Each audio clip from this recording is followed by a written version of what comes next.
Hello and welcome to Choose FI. Today on the show, we have a fun one. First, we have our first ever Where Are They Now segment. So we bring back Andy Hill, who was a guest in episode 68.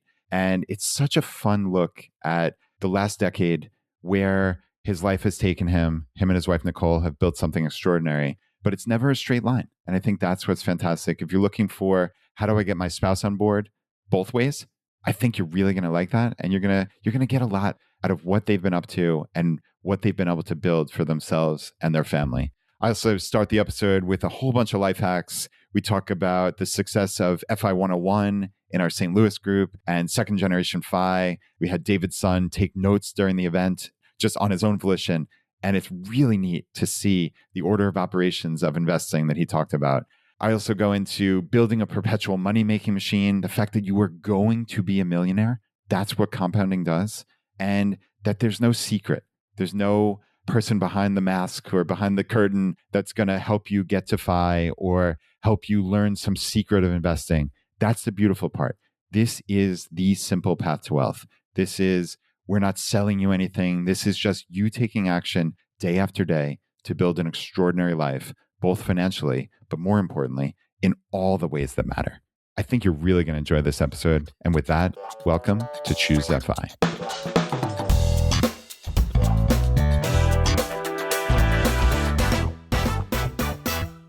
All right, welcome to Choose FI. I'm excited to have a rare solo episode today. So I'm actually recording this on February 9th, and we're getting set for our big live event here in Richmond, Virginia. So I just picked up Alan and Katie Donegan from the airport last night and got to hang out with them, which is great. Watched a little bit of the Super Bowl.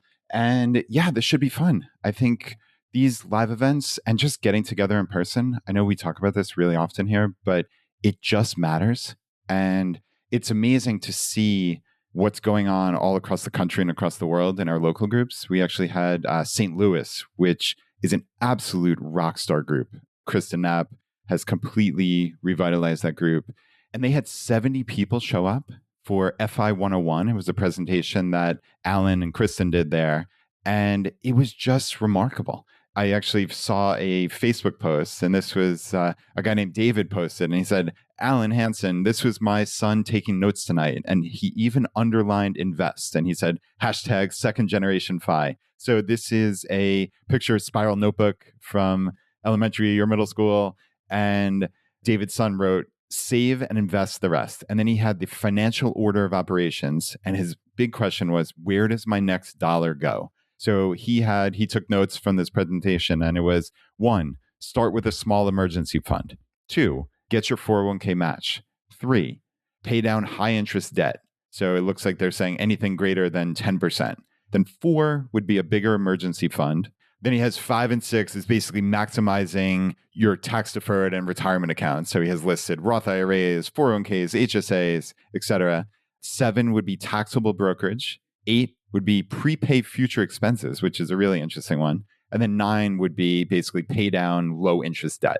So this is a really interesting order of operations. And I actually love that they started with small emergency fund, because I think a lot of us get bogged down in the traditional financial media of you need to do everything possible just to squirrel away a year's worth of expenses or 6 months worth of expenses, where it's $20, $30, $80,000, something like that. And you're not investing that along the way. And I think that's something we've talked about here, where obviously having a net worth is critical, but having this money just sitting there doing nothing as an emergency fund doesn't really make sense. Not in this day and age, when if you invested that money, you could still sell it at any given moment and transfer the money back over to your bank. It's in your bank account in 1, 2, or 3 days, and all is well in the world. So I think clearly we're not saying don't have a net worth. We're just saying just rethink the emergency fund in terms of how much money you need sitting there idle doing nothing. So yeah, I really like this. And my friend Gwen actually was in the audience there, and she sent me a picture of the 70 people watching this event. And it was just really, really impressive. So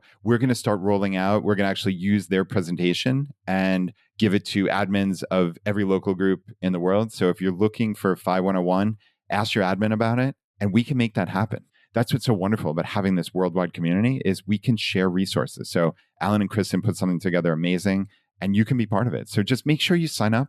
I think I haven't done the greatest job with this. Jonathan and I have talked about all the amazing things that he's building, but really just very simply, all we need you to do right now is just sign up and do nothing else. Sure, if you want to get in there and talk, you can, but it's really not that important right now. If you sign up, just go to chooseabout.com/local if you haven't signed up yet, or just chooseabout.com/login if you have, and just put your email address in and pick your local group and sit back, and you're going to get email notifications of every local event that's happening in your area. And that's it's really exciting. We're not stuck with Facebook anymore. So yeah, so that's a really cool one.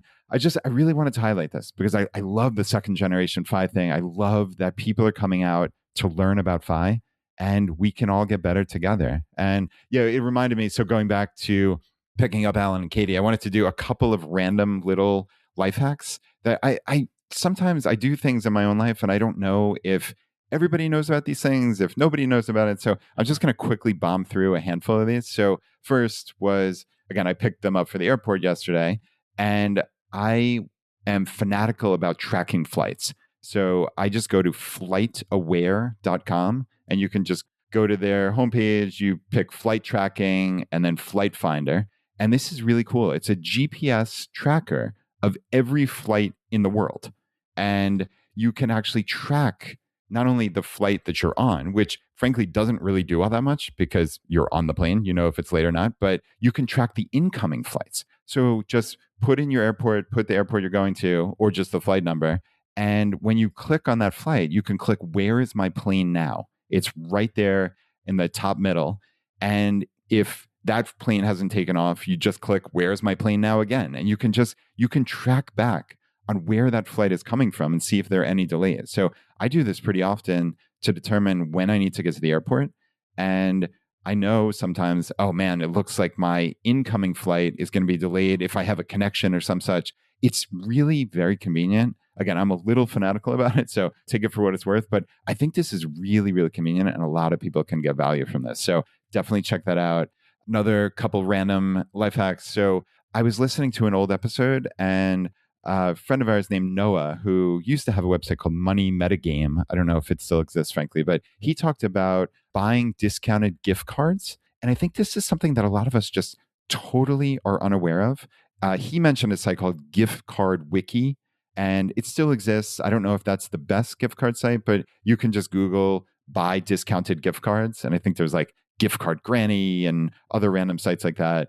And let's just say you're going to a store, you're going to purchase something. Very often you can buy a gift card for a discount. It might just be 5%, or frankly, it might be 10, 20, 30% if it's a more obscure store, something that people want to just unload their gift cards on. You're not going to get a 30% discount on Amazon, of course, but sometimes you can get 3, 5, 7%, something like that, which isn't terrible. So that is a really nice little life hack, especially as you're going to buy something. I don't necessarily say go randomly buy thousands of dollars of gift cards in stores you're not 100% certain you're going to buy. But Noah talked about literally being in a store, getting ready to buy something. And as he was walking to the counter, he went to this gift card wiki and bought the gift card for the item he was quite literally going to buy 5 minutes from then. So that's a really cool one.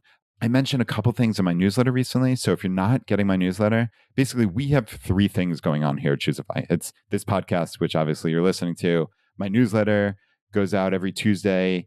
It's really short, but I think it's quite high value. So choosify.com/subscribe. And then the third thing, of course, is that local platform. So you can get notified of local events. So I mentioned that unfortunately, I actually almost got hacked with my email, which I have almost impenetrable email passwords, and I have 2-factor on everything. So I'm pretty secure, but somebody was trying to log in. It got triggered. It was an old email address of mine that's through a Microsoft email. So I kept getting triggered with these 2 factors to approve or deny. And luckily I was able to deny them. So there really wasn't ever a major concern. But nevertheless, it made me realize that email is one of, if not the biggest attack vectors for most of us. And because it's something that we type in fairly often, a lot of people don't have secure passwords, which is a real miss. If you think about it, most of your financial accounts and services and credit cards and Vanguard and your bank, they're all, the password reset goes to your email address. And that is a major security risk, especially if you don't have a secure password, if you don't have two-factor authentication. So this is something that you really, really need to lock down. I think all of us should have a password manager. I know one that a lot of security experts recommend is Bitwarden, and you definitely want to Google that directly. Make sure you're going to their official site. And that's something where they can help you create really almost impenetrable passwords and save them. And you just need to remember your master password. And that is a massive security way to increase or decrease your likelihood of getting attacked, let's say. So I actually, after this happened, I reached out to my friend Tom, who is a former FBI special agent and expert in cybersecurity. He was actually on the podcast a couple of times. He was in episode 515 and 397. I asked him what I should consider doing about this. And he said that there are a lot of two-factor authentication methods, but there's a physical device called a YubiKey. So it's YUBIKEY. And he highly recommends it. He says to use that wherever possible. And this is what he said. I'm going to quote him as far as email addresses go on essential accounts. He said, I use a specific Proton Mail email address for all my financial stuff. Nothing else uses that email. And both for that and my Gmail, I have them tied to my YubiKey. And then I have an old email that I use for unimportant things.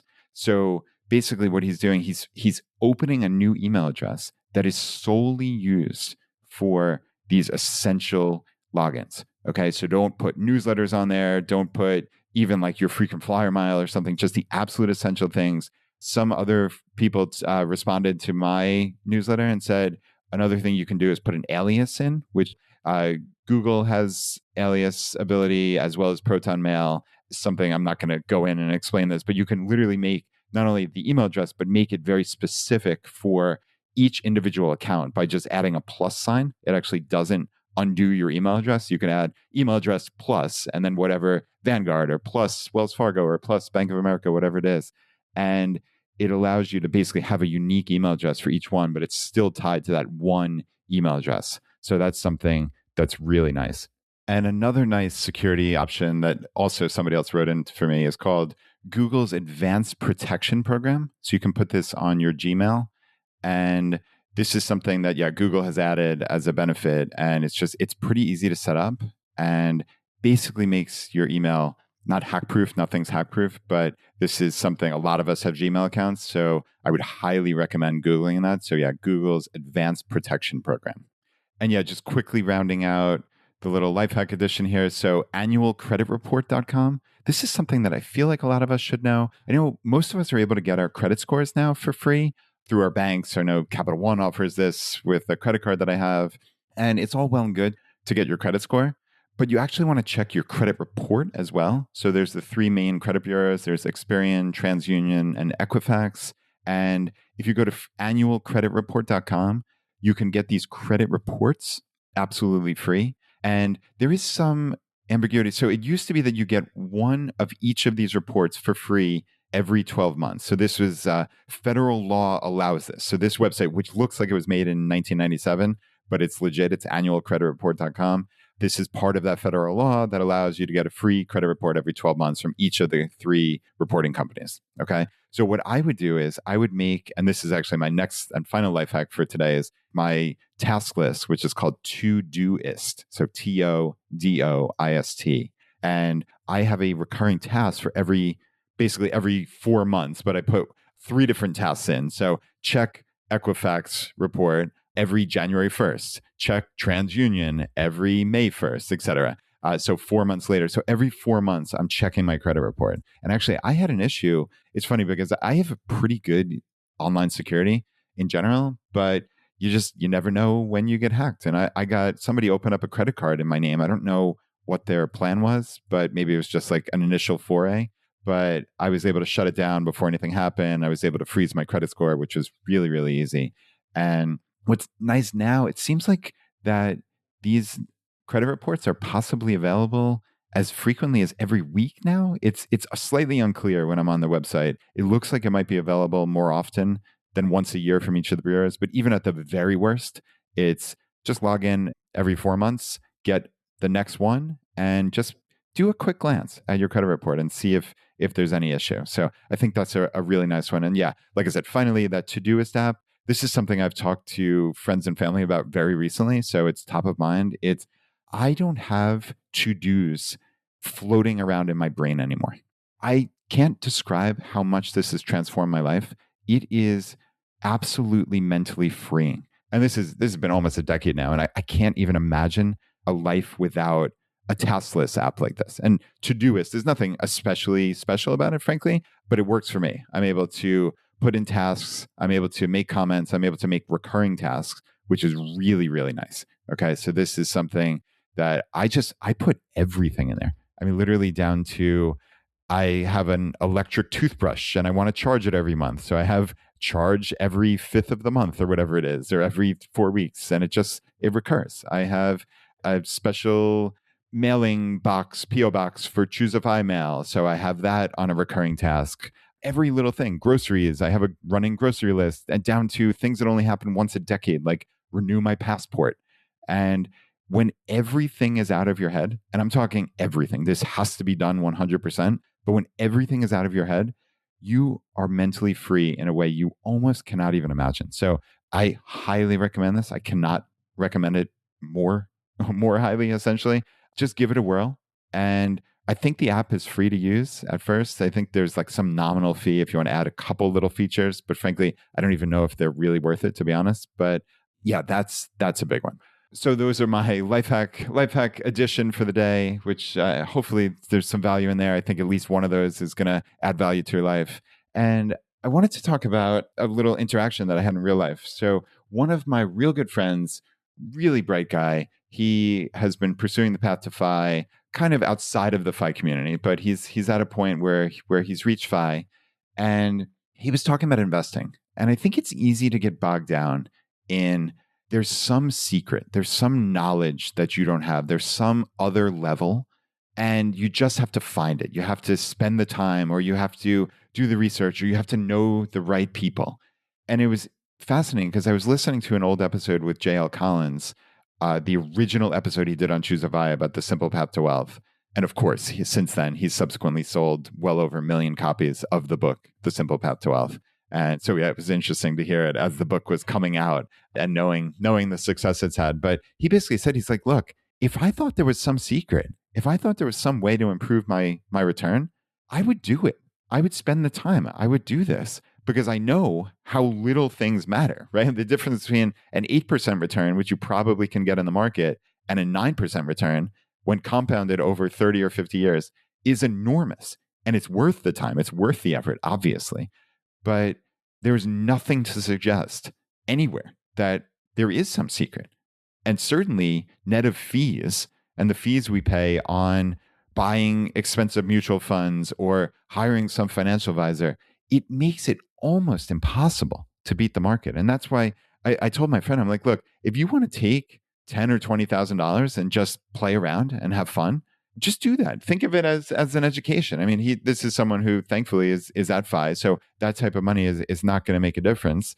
And find out for yourself. But also keep in mind that the only term that matters is the long term. So I don't doubt that somebody just almost by sheer luck can beat the market over a quarter or a year or even 5 years. But if you think that you're going to just find some secret somewhere, it's just highly, highly unlikely. There are people throughout the decades who claim to have some secret. And that's why, I mean, we even look back, think about a guy like Michael Burry, who called The Big Short. And I mean, that was a genius thing.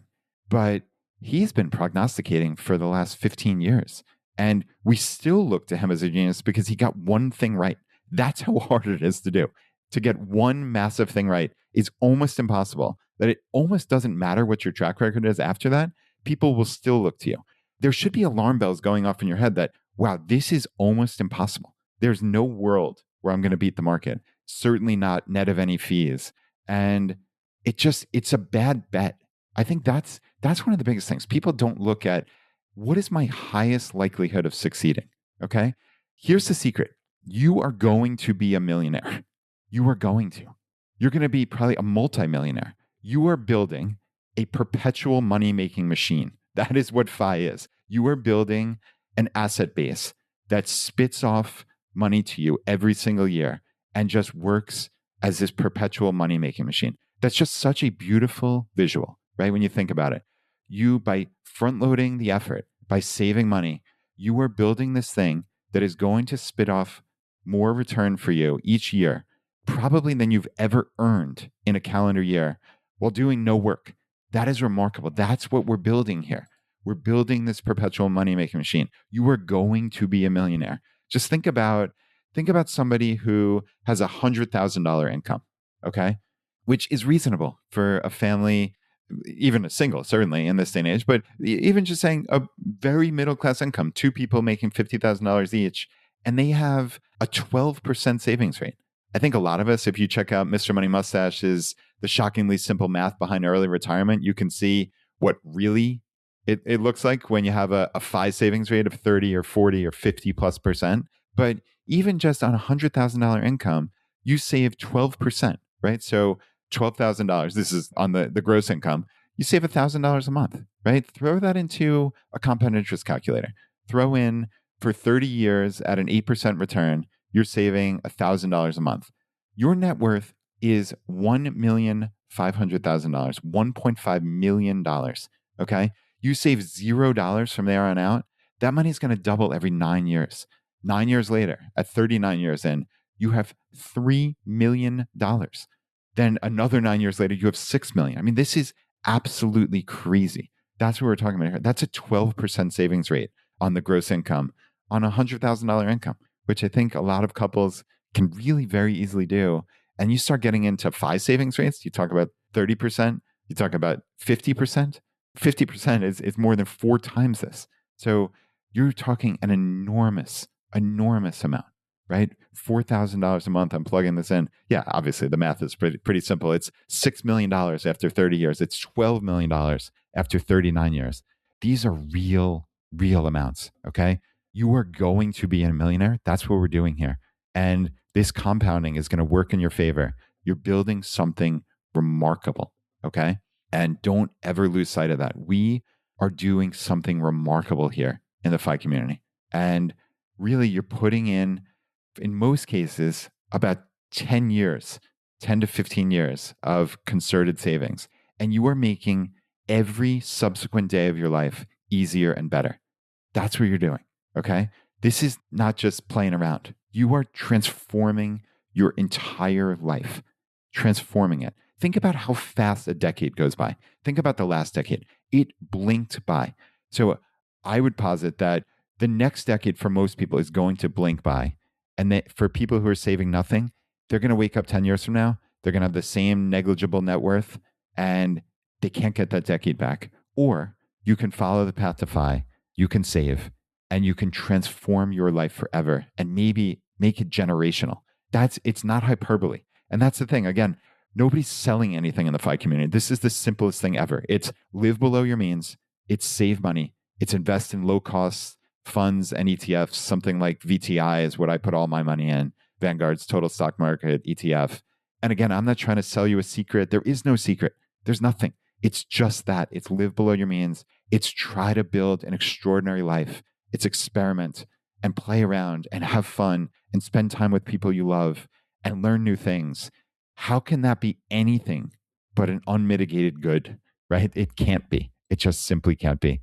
Our upcoming guest here, I actually am doing the first ever Where Are They Now segment. So this is Andy. Andy was on episode 68, way back 7+ years ago in 2018. And he taught Financial Peace University classes. Him and his wife, Nicole, got on board. And it wasn't a straight line, as he's going to tell you. They certainly had some issues and they worked through them, and FI helped make them stronger. And they had these budget parties every month and really built a life together. And if you want a story of where your life can go in a decade, I think Andy's story is really going to be interesting. So I'm very excited to bring this to you. So this is our first ever Where Are They Now segment. All right. So we're trying out a fun new segment called Where Are They Now? And way back in, I think it was March of 2018, episode 68, I had my friend Andy Hill on, and the episode was basically Financial Peace graduates, what's next?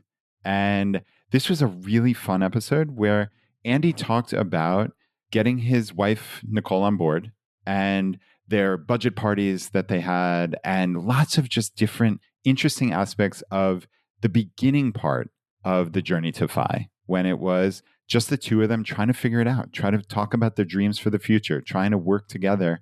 Their entire lives were ahead of them, which is so amazing. And where is FI going to take them?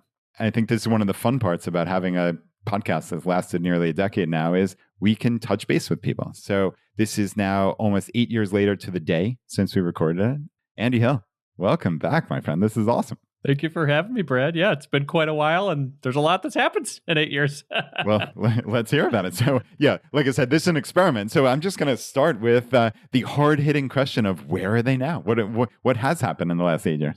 Oh my gosh. Yeah, I would say around that time in 2018, we were right in the thick of it, man. This was actually probably one of the more difficult years in our marriage. This was at the time where I was super excited about a side hustle that I was building. I had 2 kids at home. So this would have been a 6-year-old and a 4-year-old. Okay. And my wife was doing the full-time stay-at-home mom thing, which could be, it sounds cushy to some people who aren't doing it, but it's a lot of work and there's a lot of detail that goes through it. So what I'm projecting here is a high stress year in our marriage. And it became one of those things where we continued to meet every once in a while, every month for our budget parties and talk about our finances and move forward. But it was also at one of those points where we're saying, what do we want to do going forward? What do we want to do?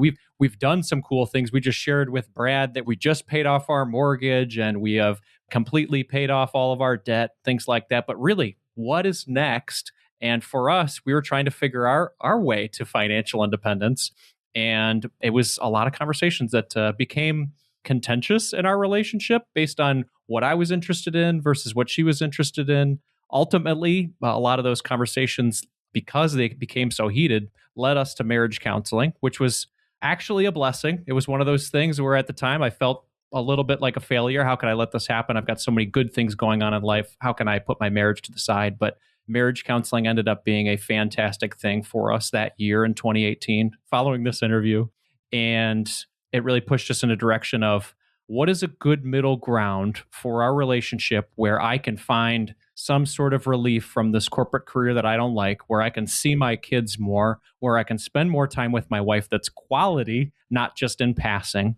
And my wife at the same sense, where can I feel not so like we're pinched every moment for everything we want to do? I want to get out of this house and have some more fun too. I want to experience some goodness with you. Where can we find this middle ground? And that's where we were launched in 2018, 2019. Wow. Yeah. And that is, I know I can speak from personal experience. That is a place that many of us find ourselves. Yeah. And on the one hand, there are a lot of aspects where, like you embedded in there, they seem like these absolute unmitigated wonderful things, right? Like I get the privilege of staying at home with my kids, or I know we talked about this on your podcast that's going live about the same time as this, is I get the privilege of staying at home from work. Yeah. At some point. I think we both eventually left our jobs, and that sounds great, but nothing is great just in a vacuum. You have to work at it and you need to be intentional. And I think these things that sound great, it doesn't necessarily mean it's going to be perfect for you. Yeah. And I think what you said in there was, what's a good middle ground? And what are our hopes and dreams together? What are our hopes and dreams individually? Which is important also to remember that you are individual humans. It's okay to have individual hopes and dreams as well, together and with your kids and et cetera. I think these things are important. So obviously, right, you're describing this difficult year, but obviously the punchline is 8 years later, you're still together. Absolutely. Yeah. We're still together, but it was that moment that really kind of pushed us to figure out what we wanted together. And I think that coming out of that, it led us to say, okay, what is our version of financial independence that might not be, the prescripted version that we've read about online or heard about? What's our version? Okay, well, there's a lot of different versions out there. We really like this version of Coast Fire. We've gotten to a point where our investments can grow without any further support. We are mortgage free. And could we take ourselves off the gas a little bit with regard to the savings rate? And that will allow us to pursue things that would provide us more happiness in the now, as opposed to continuing to grind to try to get somewhere that might provide us happiness, 8, 7, years from there. And will our relationship still be there 7, 8 years from there? Because I don't want to hit financial independence and not have somebody to be going on runs with and having coffee with and spending time with, because that would not be what I want in financial independence. So we started to pursue this path of Coast Fire and said, hey, this is a great middle ground. This will allow us to, once we achieve that, decide if we both want to choose maybe part-time work instead of full-time work. And that pursuit helped us to have some great conversations about what a part-time work life could look like for us from maybe call it 2020 on. And those were really exciting conversations. They started to bring some more joy and happiness and planning in our relationship. And eventually that's where we moved. At the time, we were considering rental properties and things like that as sort of our way out. But that ended up being something where we both looked at each other and said, this is going to be a lot more work than we thought. The whole passive income thing, I think it's great, but it's not going to come until much later, as we know from our friends who do real estate investing. And we don't really want to do a lot of that active required investing or active income in the beginning to make it happen. So I had been doing a side hustle at that time. We had built up enough money to buy that first rental property in cash. And my wife just said to me, which was a beautiful thing, she said, why don't you just take that as your runway for starting this small business and give it a shot, man, see how it goes. And that was like the best thing she could have ever said to me. Yeah, talk about support. That's incredible. Yeah, it was great. It was fantastic. Yeah, she gave me that permission and it was fantastic. And with that $100,000, with a side hustle that had proven to make some money, that and the confidence of my wife and that FU money in the bank was enough for me to say in January of 2020, goodbye to my corporate career and move towards a life of, part-time solopreneurship and, full-time living, which was great. Wow, that's so cool. And with the backdrop of Coast Fi, I think that has really opened up the world of Fi to so many people, because it was always in a lot of people's minds. I tried to dispel this myth for years, but it was a 0 or 1, right? It was binary. It's I'm not Fi or I'm Fi. And those are the only two methods. And I think thankfully we have found these different flavors of Fi. And yeah, just to quickly summarize what Coast Fi is for people out there is basically you get to the point where you've saved enough money that money, your net worth, can compound in the background and you don't need to add to it. So basically, obviously, to get to that net worth, you need to have saved money along the way. But once you reach that point where you're comfortable coasting, you just need to bring in enough money each year to cover your annual expenses. And that, Andy, is where you talk about you can do part-time. You can do a side hustle that doesn't need to bring in a boatload of money, because frankly, most side hustles don't bring in a boatload of money. But if each you and your wife had side hustles, or even just had a part-time job or whatever it is that covered the expenses, well, that meets the definition of Coast Fi. And that's pretty darn good and a whole lot less stressful than going to 2 9-to-5s. Absolutely. And it became a lot easier too when we, as we talked about in our conversation, lowered our expenses to become, hey, could we cover this with 2 part-time jobs? We went from spending around like $10,000 a month to, after hitting Coast Fire and after paying off our mortgage, feeling comfortable spending around $6,000 a month. So between us two, we were like, okay, can we both make whatever, $3,000 a month? Or, you make 4, I make 2, or vice versa, or whatever. Could we make this happen? And we figured out we could. And we have been doing that part-time deal for about 4 years now. And it has been fantastic because we've just leveraged a lot more of that time freedom towards things that we care about more. That's taking care of our health, that's spending time in our relationship, that's slow morning coffee in the morning as opposed to running out the door, going for runs together, and, spending more time with our kids and being present parents. That has a cap to it when you've got a preteen and a teenager. Eventually, they don't want to spend as much time with you. So I got to take advantage of it while I can. Connecting with my friends more, connecting with my aging parents as they're getting older. These are just other identities that I wanted to lean into as opposed to just worker. But I still do enjoy working. I try to do my work week between Tuesday and Thursday. So I have that 4-day weekend. I'm still experimenting with that a lot, whether that is, 3 physical days or 20 to 25 hours a week spread across the work week. But overall, I'm finding by giving myself 20 to 25 hours back in my week, I'm able to live a more fulfilling life that brings both my wife and I a lot more happiness. Nice. I love that. I wanted to go back to the conversations that you and your wife had. Yeah. So first, I guess the budget parties. I think this is something you started in your late 20s, Yeah. almost really 15 years ago. And it sounded like this was something akin to like a monthly budget party. So I'd love for you to tell everybody about that, because I think a question that many people have is, how do I get my significant other on board? And I Yeah. think that's something that you've had the entire journey, which is so cool. Is we had this touch point about halfway through in episode 68. And then, like you just said, a year or so later, you and your wife had a different inflection point where it was, okay, we're doing great. We're debt free. We're on this path. Everything's wonderful. But everything's not so wonderful, because just because this is what everybody says, that being a stay at home mom or doing whatever is the path, it's not necessarily the path for our family and our relationship and us. So you needed to shift. I'd love for you to take a couple of minutes and talk about both the inception with getting each other on board, those budget parties, and then how it adapted. Absolutely. Yeah. It really started when we got married. We were both living for today and enjoying life as newlyweds. It was a lot of fun. When we got together, I was making $60,000 and she was making $70,000. So immediately by getting married, I get a double raise. I'm like, this is great. And we were just having fun, going to concerts, going to restaurants, and just enjoying ourselves.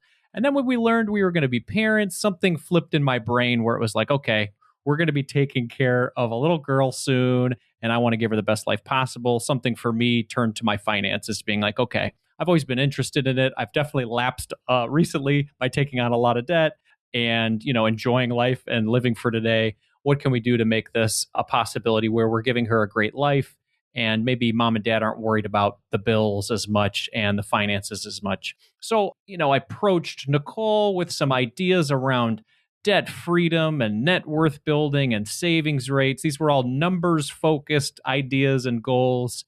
And I remember approaching her with these ideas of how we could do all these great things after a really difficult day at work where she was pregnant. She was coming home from their corporate job that she really didn't like. And I said, hey, wouldn't it be great if we became debt free? And in order to do that, you're going to have to get rid of that car you like. And we're going to have to meet and look at these spreadsheets. What do you think?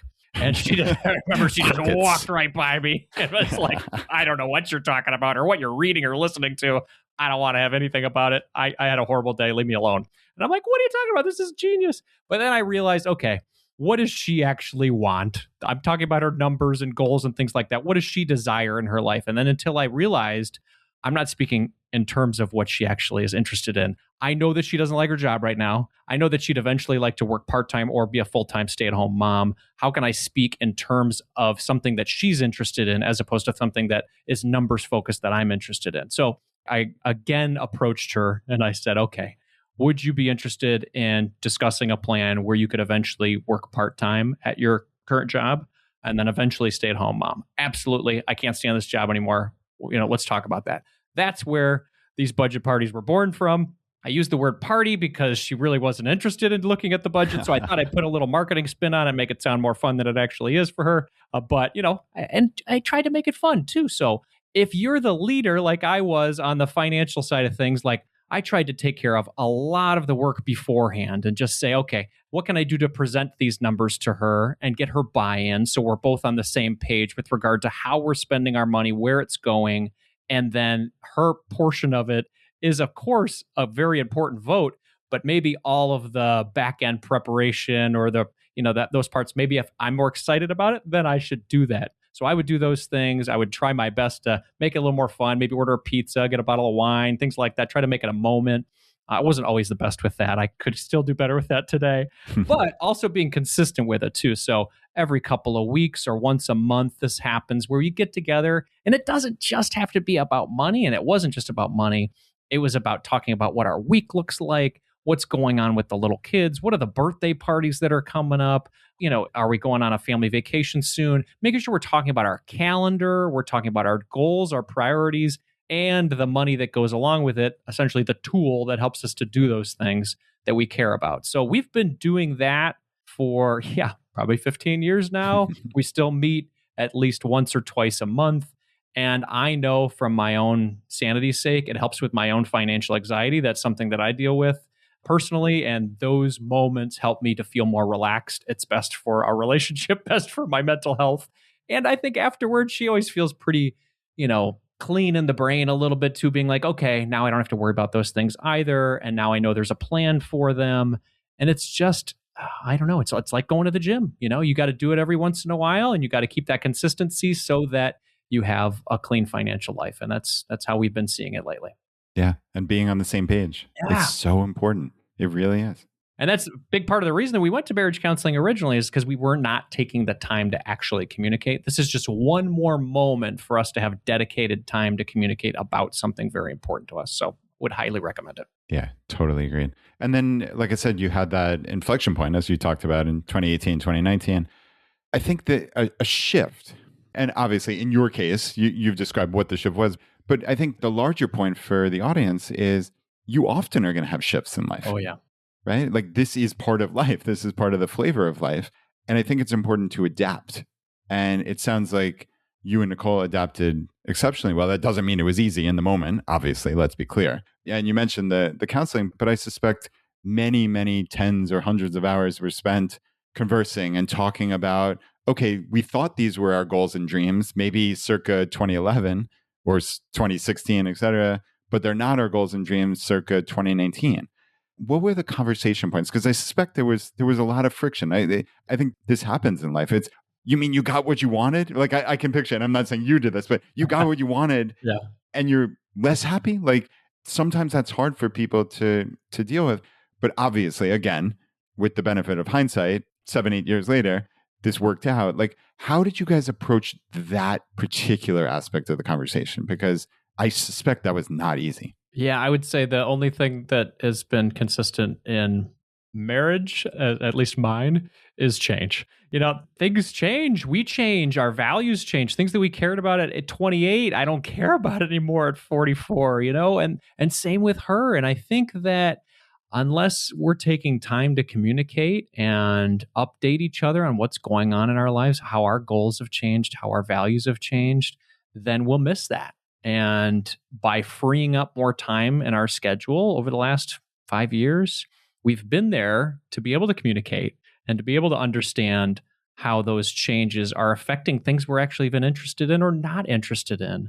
And when you've got young kids at home, it's even more important, because talk about change. Those changes happen really fast as young kids. So I think opening up that time to communicate and find out what we're interested in and how we can support each other with our individual goals has been very good. I think I was in my own head, my own silo for a little while. And of course, there were a lot of thoughts up there. And somehow she didn't hear those thoughts. And I was very surprised at that, But it wasn't until, we actually took the time to actually share those things and speak out loud and create some collaboration that we were able to move forward in a life that we both feel very happy about. That's incredible. So fast forward to today, yeah, and the where are they now? So is Coast-Fi still the plan? I love that concept, man, because it was around $550,000, I think, around like late 30s, early 40s that we hit. And I started to look at those compound interest calculators, even with a nice, 6% real rate of return or 7% real rate of return. I'm like, this is going to be 2 million plus by the time we're in our 60s. That's plenty for us to live on. And that became very convincing to me. Now, right away, I didn't just stop all contributions. I just, but I lowered them. I think we were doing upwards of 50% savings rate at one point. And I just started to edge that down to closer to 10%.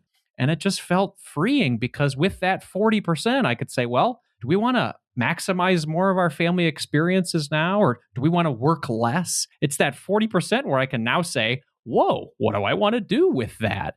And my wife felt the same way. She's like, yeah, let's have some more fun. Yeah, let's work less. We've done the hard work. Let's do that.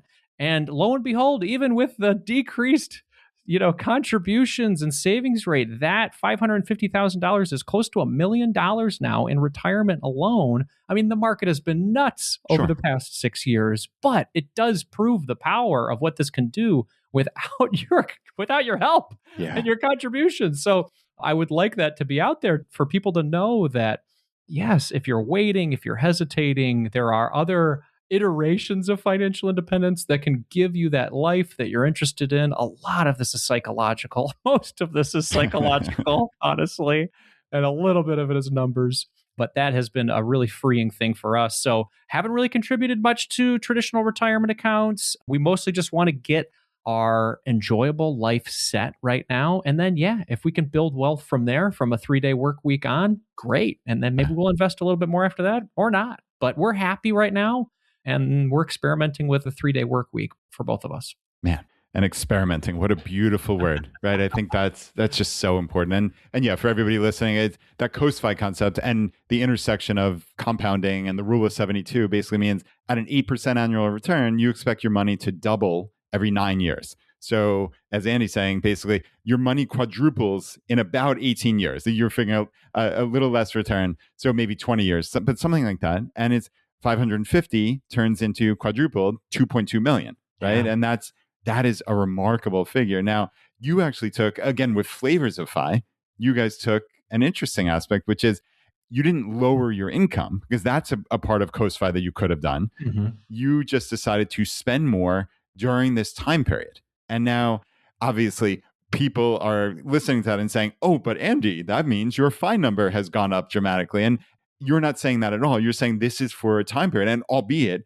a material percentage of your lifespan, right? 20 years is not immaterial out of a 80 to 100-year lifespan.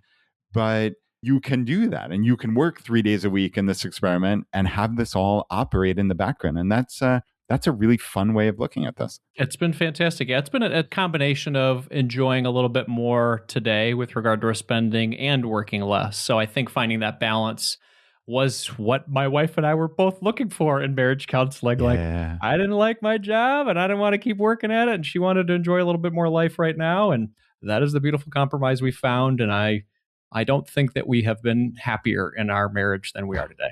Amazing, Annie. Well, that is the perfect way to leave this. This is the inaugural Where Are They Now segment. So I'm so glad it could be you. So I know a little bit of where you are now. So obviously from this episode, but you have a podcast called Marriage, Kids, and Money, which is fantastic. Obviously, you're listening to this on a podcast player. Just subscribe to it. It's that you can hear Andy's fantastic. So subscribe to that. And you have another really cool thing going on just now. Yeah, absolutely. I have a new book out called Own Your Time. It's specific to this type of conversation for families who are looking for some financial freedom in their lives in order to buy back the most important resource is time. And they can do that for their families. They can do that for themselves personally, for their health, for that community that they're missing, for their friends, because having just the sole identity of a worker can be all consuming. And if you want to have a more diversified life, that's what the book is all about. I love it. And it's Own Your Time. And I love the next part. 10 financial steps to put your family first and escape the corporate grind. It's fantastic. You got it, man. Yeah. You can grab it on Amazon, Barnes & Noble. Thank you so much for having me on, Brad. Love it. Yep. Thanks for being here. And until next time, I'd love to do another touch point. Hopefully we won't wait 8 years, but definitely another one.